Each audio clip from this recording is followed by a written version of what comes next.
If you will, please mute your microphones for now.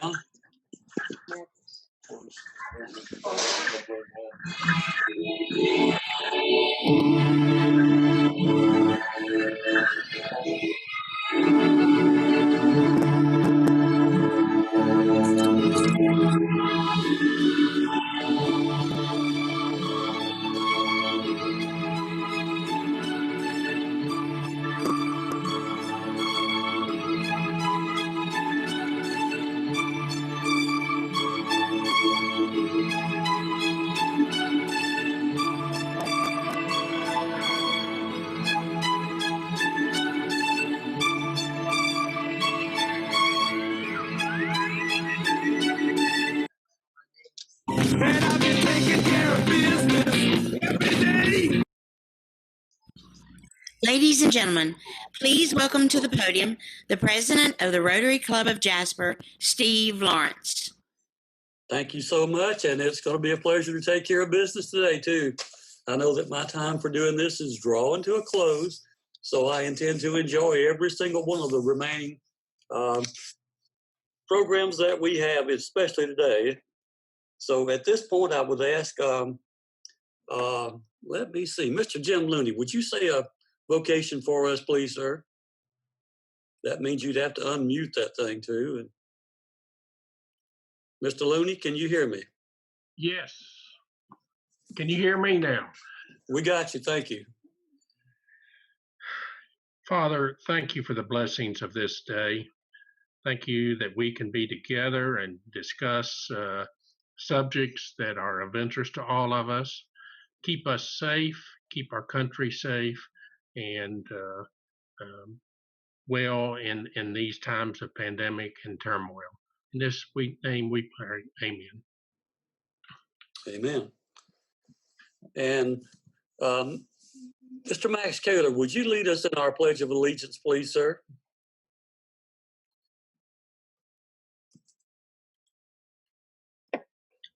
I pledge allegiance to the flag of the United States of America and to the republic for which it stands, one nation, under God, indivisible, with liberty and justice for all.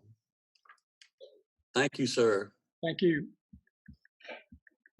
Particularly want to recognize that we have with us today our Economic Director, Green Suttles, who is also going to be our guest speaker. I look so much forward to hearing about that.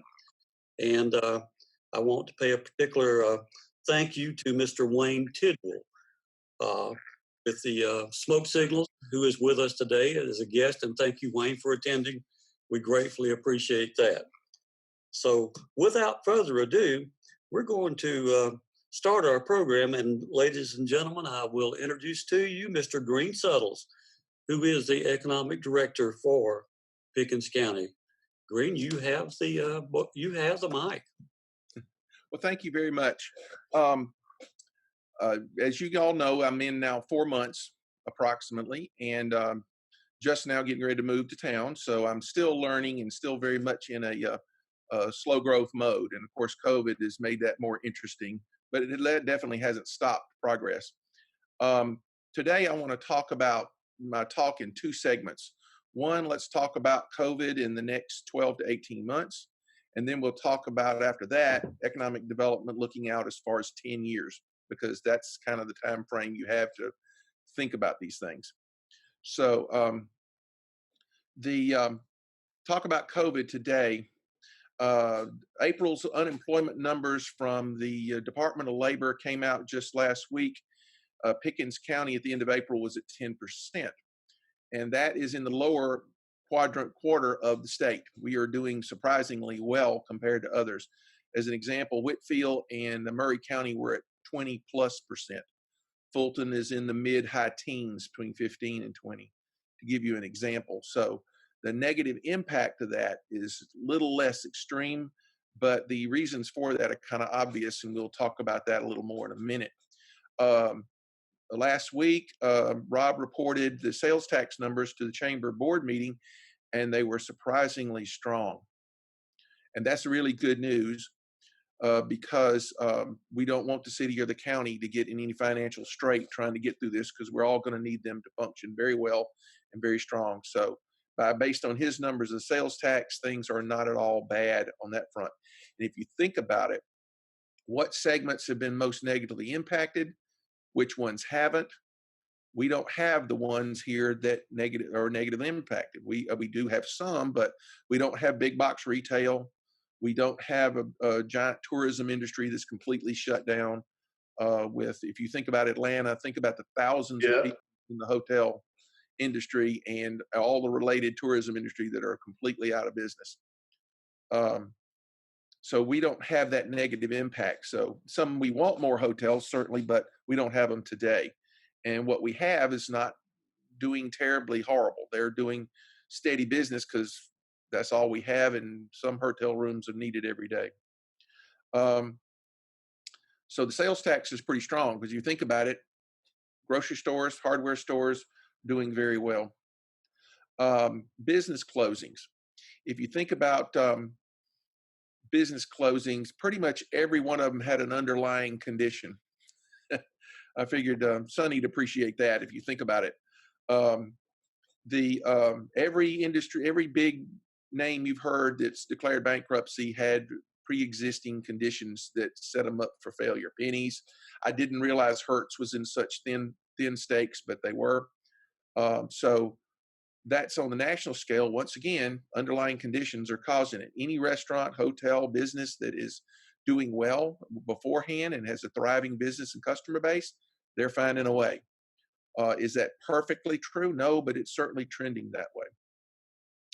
For the next 12 months to 18 months, we know there's going to be some more pain and suffering. We know it's going to be a slow recovery, whether it's an elongated U or as I've heard described, a check with a long tail on it. We don't know. But that's what the indications are. I am not going to get in the weeds about a second wave or third wave or anything like that. I defer to smarter people than I. But the fact of the matter is this: COVID, as far as our future of growing this county and doing the things we want to do, is actually playing towards our strengths rather than into our weaknesses. Believe it or not, think about it. Real estate agents, Lydia and company, are reporting uptick in people looking in rural areas, getting out of the city. Working from home, quality of life, family are all rising in importance, and that plays right into our North Georgia mountain lifestyle. I want you to know, you all know this, the name of the city is the First Mountain City, but are you aware of the geography nature between the end of 575 and the first high mountains in the Big Canoe and Bent Tree? Do you realize that's unique in the state of Georgia by a long shot? I mean, if you wanted to put a business down or you wanted to have a lifestyle in the mountains and you still needed to get to Atlanta, you can't beat Pickens County any way possible. You look at a map, it's hands down winner. So this plays towards our long-term strengths. So that's one other thing I want to talk about is stress. And being on the sheriff's committee for the COVID recovery and seeing Max sitting there and hearing some of the things he said over the last meetings, wonderful thing is we've got social organizations, churches, business people, etc. And so what I want everybody to be aware of is think about stress. Watch your neighbors, watch your business people, watch everybody for stress. Because whether their business is in trouble or whether they're having a hard time making ends meet, it's going to show up in various ways. And I'm going to get into the weeds here a little bit, but I just want to drop this on you. You know, this the racial strife we're having post George Floyd, it's bigger, it's broader, it's deeper, and it's meaner than anything we've seen in the past. And I would like to float the theory that that's the economic stress from the shutdown that's exacerbating the situation. Now, I'm taking nothing away from the hideousness of the George Floyd case. It's terrible and it's appropriate for protest. But what's going on underneath it is something completely different. And that's something to think about going forward. And my point is, even in Pickens, we're going to run into people who are under stress, and we need to find ways to help them before things get out of hand, whatever that may look like.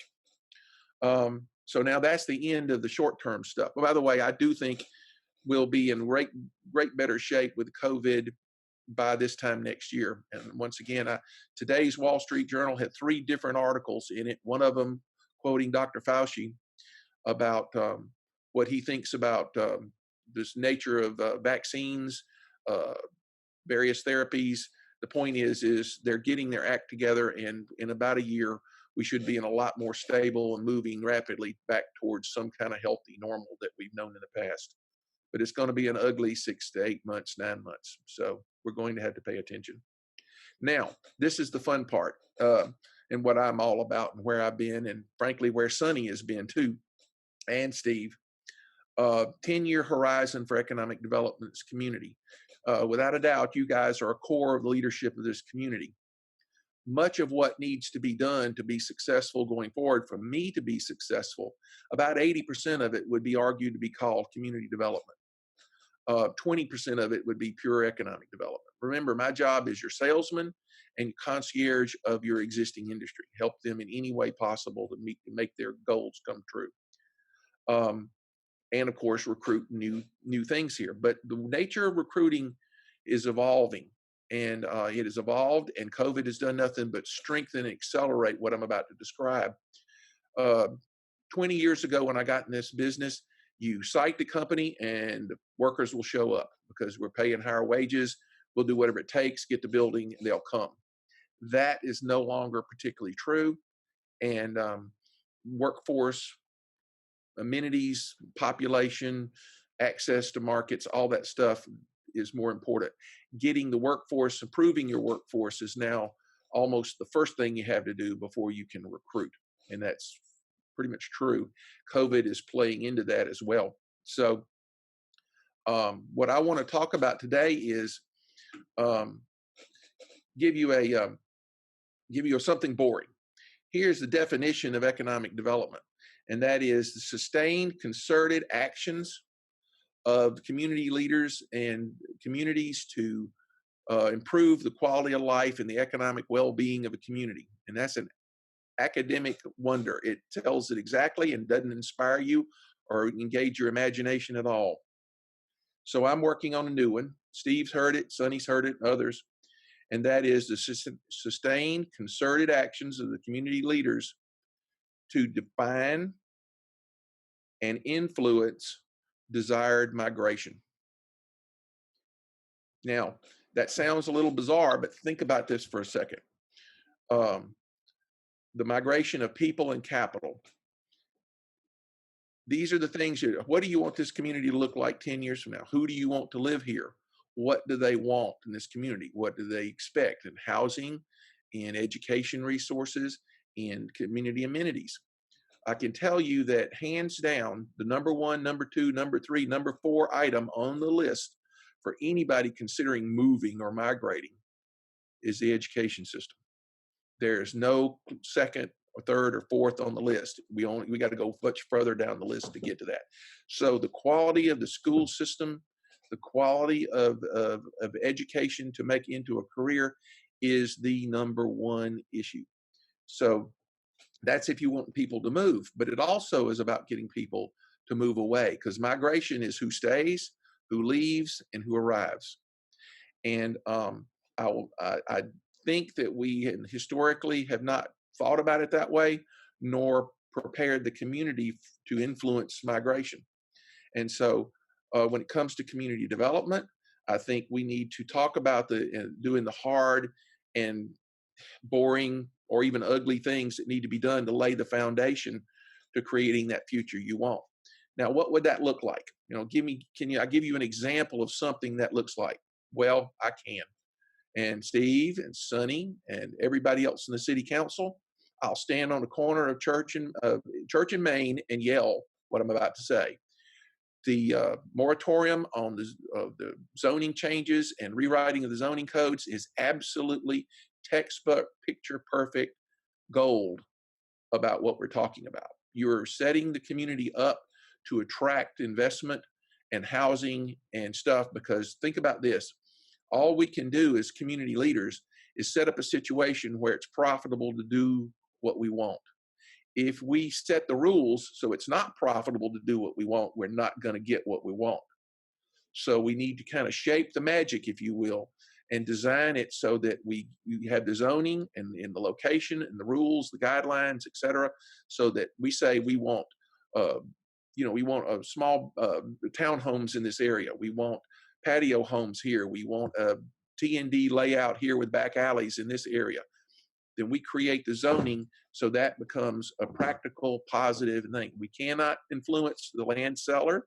We can't influence the developer specifically. We can't get between private business, but we certainly can make it more accessible for everybody to make money in these things.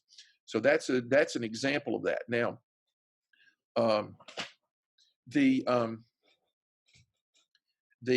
as I said, what do they want? Where do they want to live? What amenities do they want in the community? And what does it look like in the future? And we would need to kind of paint that picture. Now, the combined plan that was put out by, I can't remember the name of it. Steve, what's the proper name of the plan? Y'all had talked to Delmas yesterday about it. The joint city county. It's a comprehensive. The comprehensive plan, yes. Yeah, there's a lot of great stuff in there about visioning out to the future and picking, and then we need to pick out particular projects to execute on that way. And I'm not going to get too much more in the weeds with that, but what I want you to leave you with here is a couple things. Number one is historically, it's my impression that the city was here on the left and the county was on the right, and they occasionally got together and did things as a rule every once in a while. What I want you to paint a picture in your head is a pyramid with 4 layers to it. The feds on the bottom, then coming up to the state, come up to the county, and then the city sits on top. And that's just a geographic layout of the earth. But think about that. Those are where we pay taxes, and that's where we send our money. And when we want to do something, we need to think vertically through those 4 layers and glean the field for everything.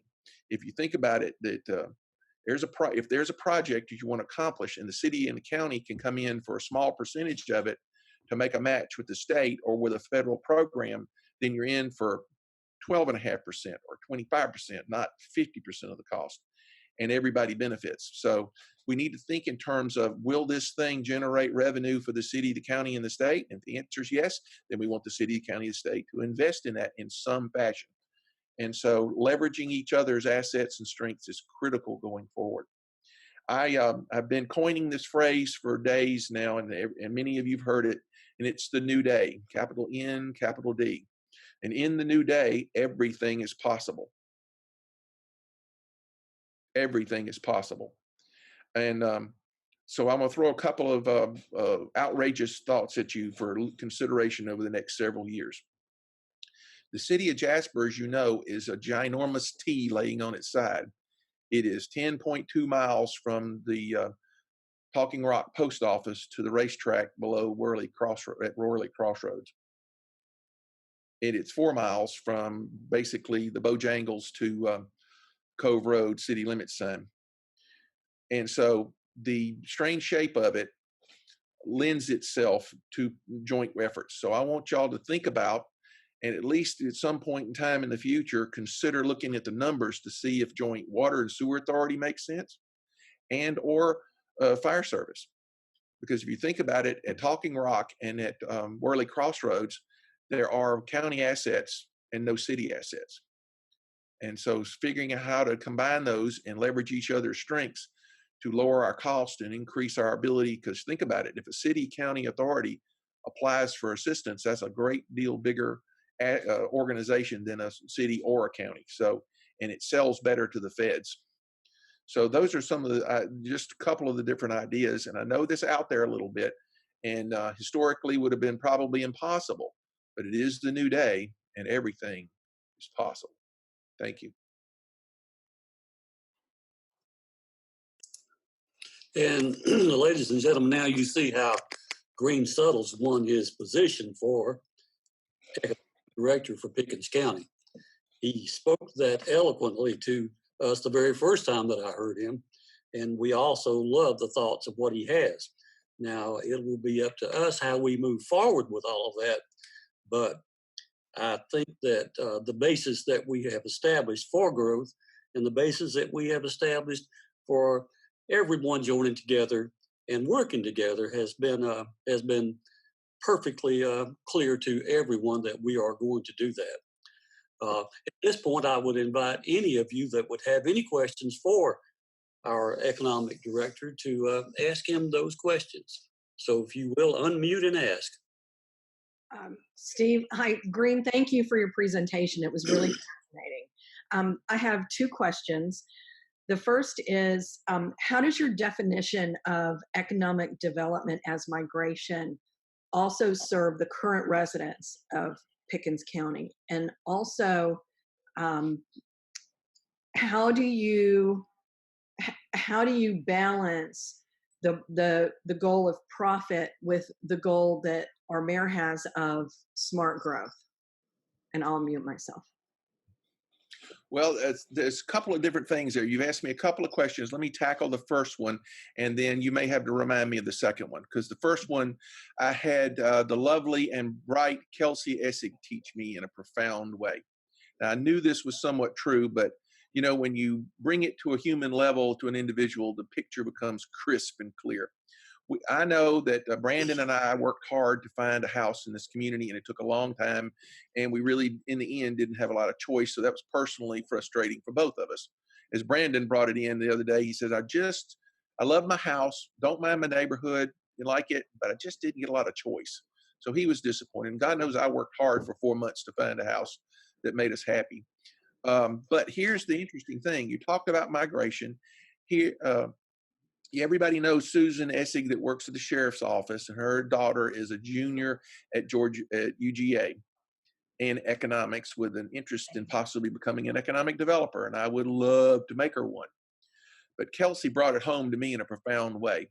She said, if I have to leave Pickens County when I graduate. So she says, I have to out-migrate. And I said, why? She said, because the only thing I could afford as a single person on a professional starting out salary is a single wide trailer. And that hit home for me. So the point is we have somehow in some way set ourselves up, forcing our best and brightest to leave. And so part of that migration thing is we definitely don't want our best and brightest leaving. So what do we need to do to make sure they stay? And in her case, with that story, certainly is a viable housing that she can afford.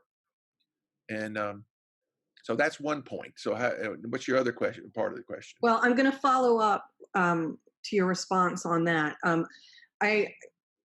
I totally understand, you don't want your best and brightest to leave. My husband is from a very small town in South Georgia, and they had the same thing. All the kids who went to college did not come back home because there were no jobs there. Mm-hmm. But I think my question was specifically more toward particularly people who don't have that college education, who currently live in Jasper and Pickens County. What are the prospects for economic development for them? Surprisingly strong.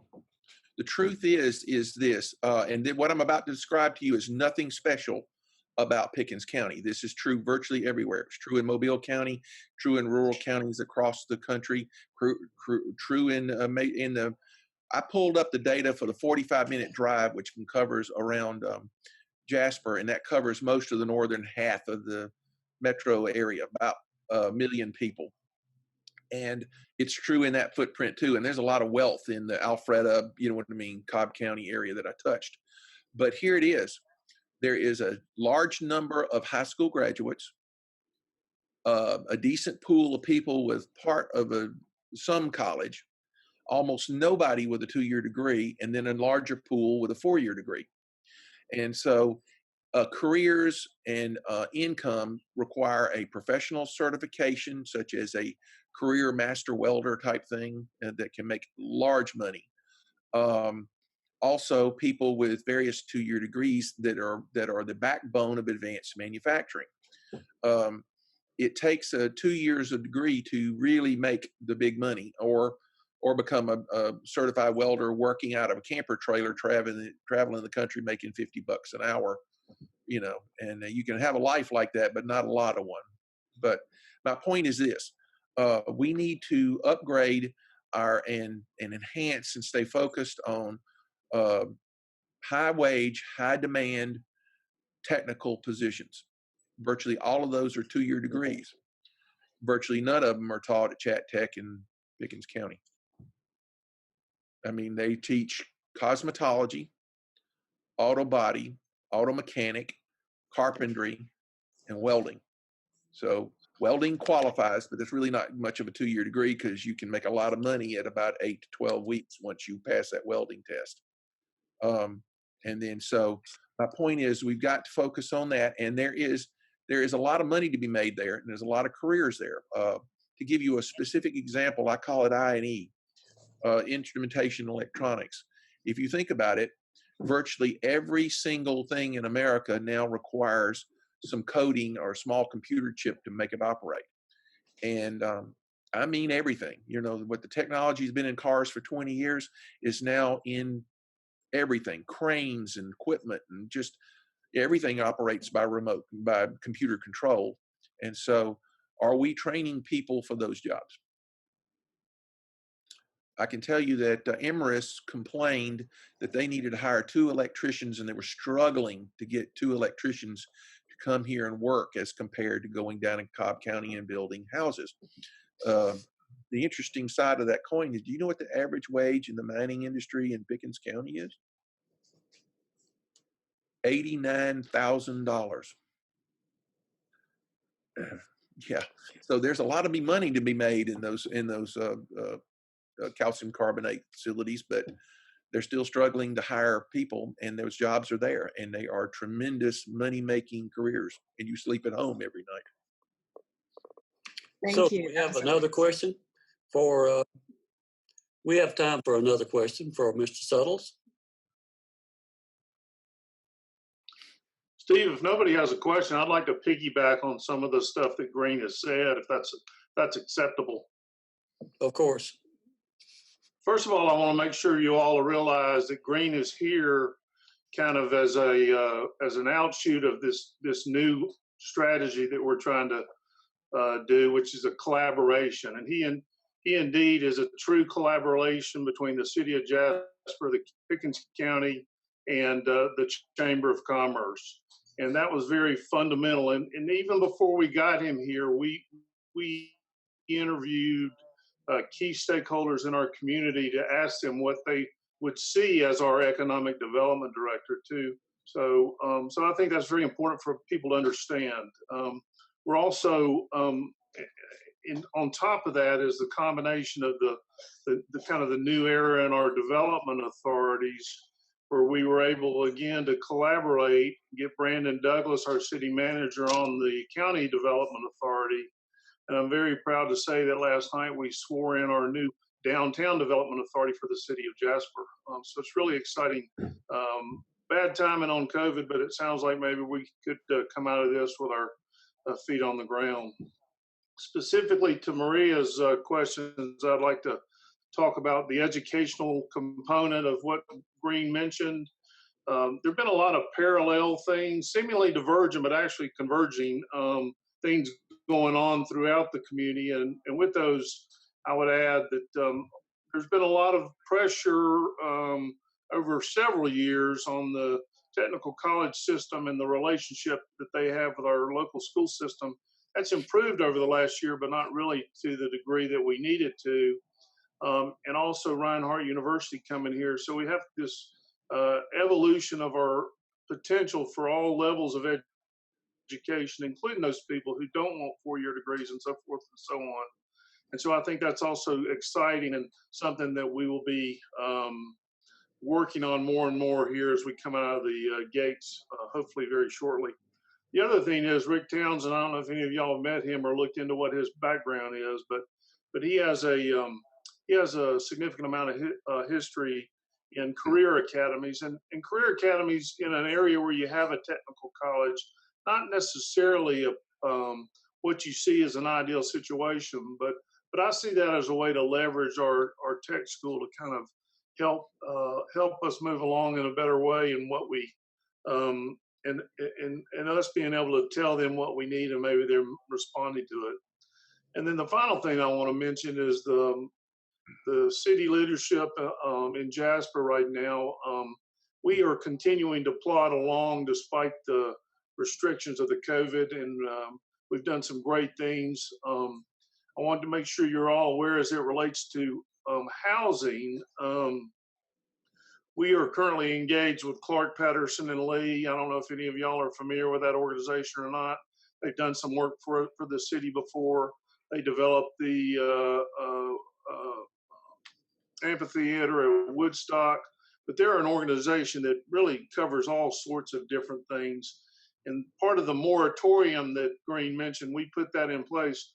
We are currently going through our planning and zoning commission, our planning and zoning ordinances, and completely revamping those planning and zoning ordinances to look for opportunities for better and different ways of housing people, which would include obtainable housing for workforce. And even as recent as Monday night, where we did the final approval on a new concept where you have a little bit denser growth in town for some in-town. Just to the fact that the property here in Pickens County put a double wide trailer on, I have to go back quite a few years. You talk about the supply and demand. It'd be wonderful if you have a high school graduate or a college graduate come in here just out of college and they would buy something to support it, and we would love to do that. I'm curious before we all start making decisions to see what the overall outcome is going to be for the census for this time, to see if we morph out of the Tier 4 scenario. But what you've got here in Pickens County is a supply and demand problem. The property is so expensive, and people are wanting to move up here. Partnering on to your statement that you made when you first started making your conversation, to the fact that everybody's wanting to move up here because we are the foothills of the Appalachians, and we got one of the most prettiest picturesque places in the state. You're coming in Pickens County, you're buying some high dollar property. I don't know if that can be fixed or not. And to that point, we have to study on that as we go forward, what you're going to build on this property. And what the overall 31,000 people that are in this county and city want to see happen for the future. And just a side note, when I come on board and started keeping up with everything back in '71, we were seeing the fact that Pickens County, good, bad, or indifferent, is becoming a bedroom community, and that was back in 1971. And as much as we have tried to change some aspects of that during my administration and through the cities, I don't know if we'll ever get out of that position or not. And we're not going to be no more than mom and pop shops, other than the 3 or maybe 400 employee developments to that future. But anyway, that would be a discussion I'd like to have with Green as we go forward. I haven't had the ability to sit down and talk with him. Interesting on the concept of what Sandy Essex's daughter had to say, and her being an economics student. I've talked to many economics students over the years.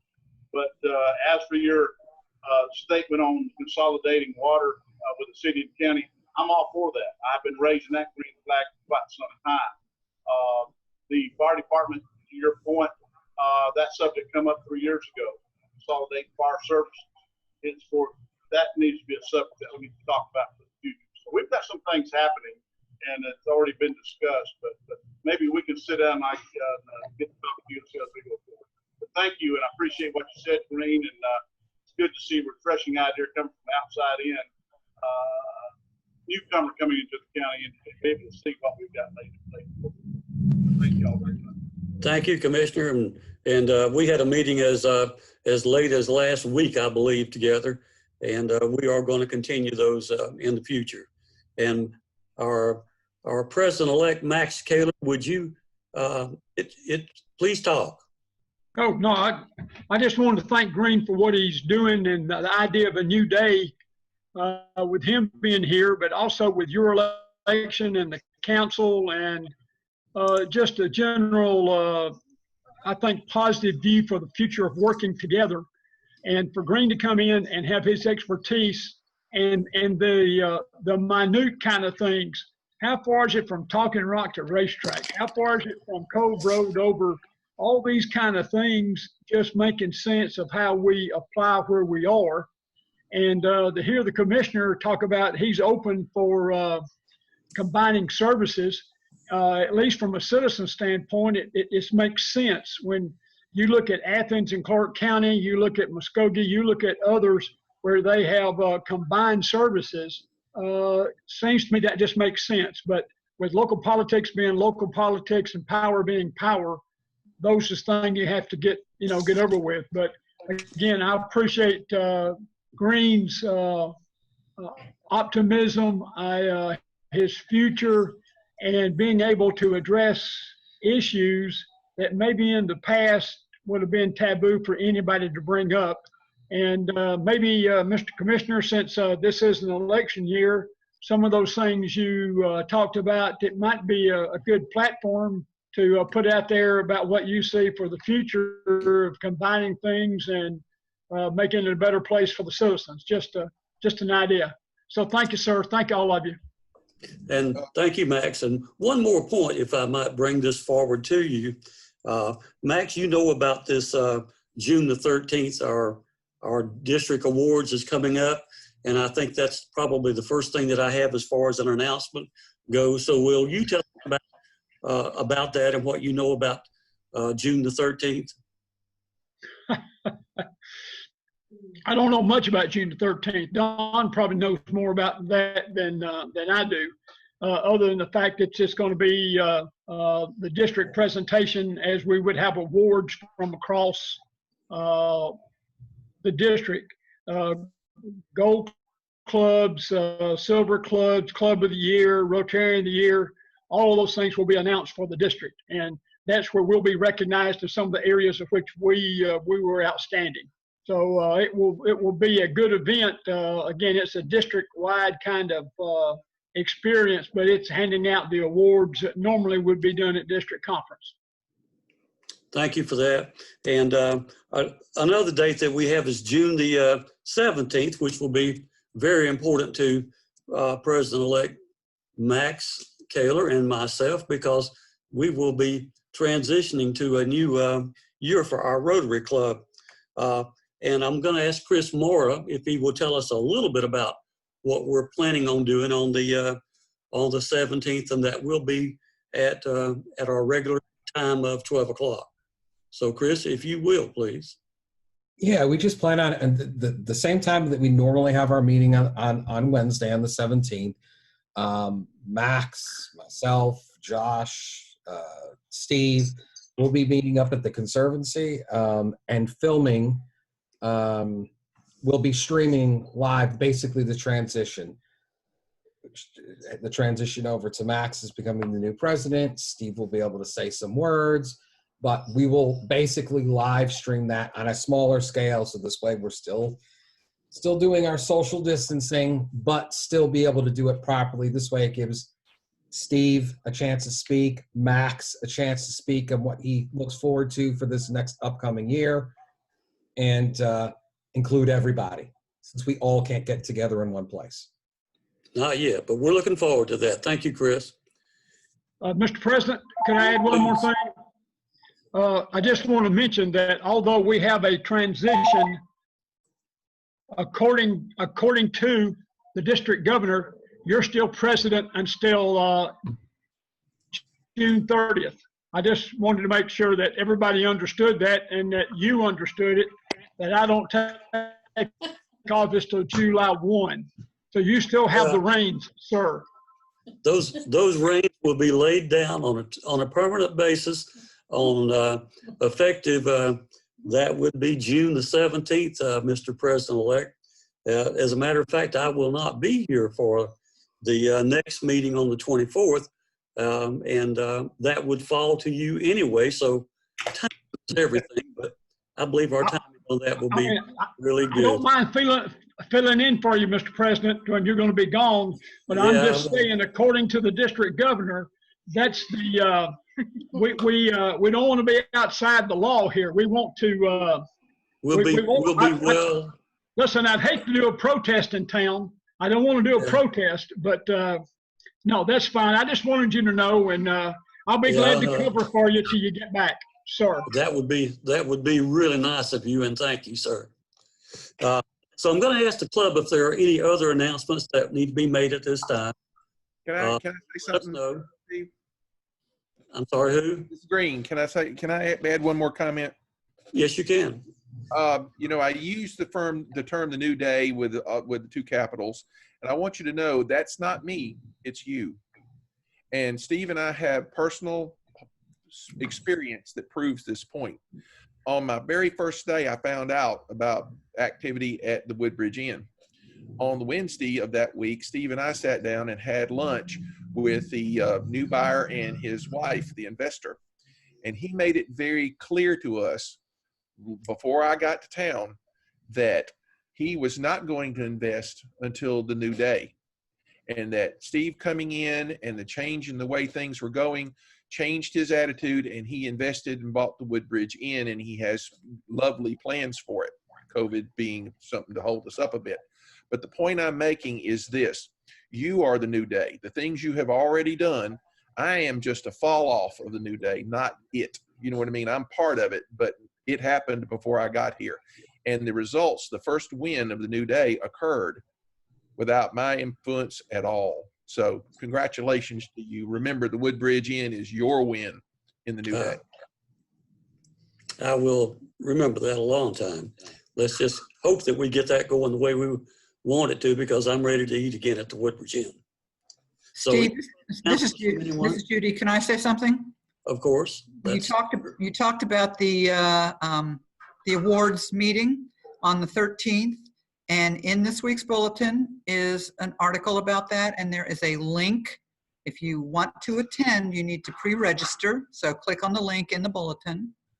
And also in this week's bulletin is a link to go to see any or all videos from the district conference that took place recently, all of the general session and all of the breakout sessions. So if you didn't get to attend something that you wanted to attend and you want to see it, you can go.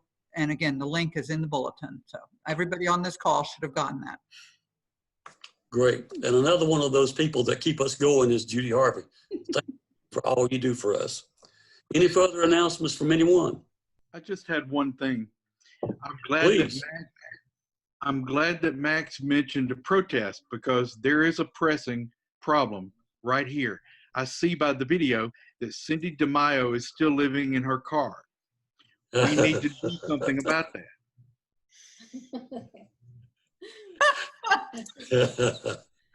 Well, I think that she's working on that very, very hard. I'm trying to be here and not miss a thing and still manage that house and everything else. But 2 weeks, guys, we should be in there in 2 weeks, and then Sunny and Karen can have some peace again, hopefully. We'll be looking forward to the party. Yes, we will. Any further announcements? I'm sorry, say that again, Sonny. I guess I have to buy a bathing suit now. Oh, that's too much information. Inside joke. I haven't even had lunch yet. Gosh almighty. Oh, yeah. Cindy, we may have to do a house dedication. You understand? We may have to dedicate the house. Might have to have a blessing over the house. You may have to exercise the house. You may have to have an exorcism. Okay, with that being said, and thank goodness it's over. Were you talking about Sonny's house or Cindy's house? She's not talking to you anymore. So if you will, Judy, would you display our four-way test?